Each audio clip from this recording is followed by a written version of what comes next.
Bonjour à vous. Nous sommes au jour 4 du défi 21 jours pour la paix. Alors aujourd'hui, le jour 4, c'est le début de la transmission. Comment est-ce qu'on fait pour transmettre la paix?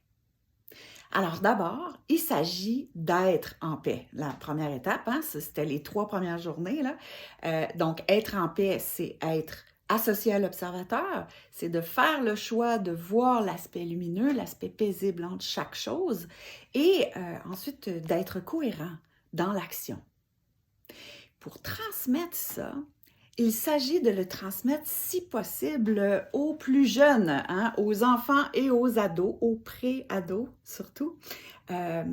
Donc, pour faire ça, on peut sourire d'une façon bienveillante alors que ce ne l'est pas, que la situation ne porte pas à ce genre de comportement. Puis, vous pouvez l'expliquer ensuite. Pourquoi vous faites ce choix-là? Qu'est-ce que vous voyez? Que c'est pas parce que vous riez, ça c'est plutôt pour les ados, là. C'est pas parce que vous riez, mais bien que vous comprenez, vous avez de l'empathie. Autre chose, ça va être de le vivre, d'être dans cet état de paix, de calme, consciemment et par choix, et de l'expliquer pour que l'enfant puisse saisir qu'est-ce qui se passe. Ah, on a cassé les œufs, c'est pas grave. Ensuite, c'est d'avoir des actions. Ces actions doivent être axées sur la coopération et le respect.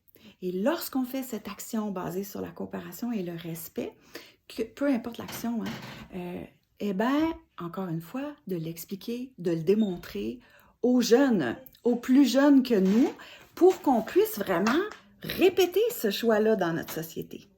Vous donnez un exemple.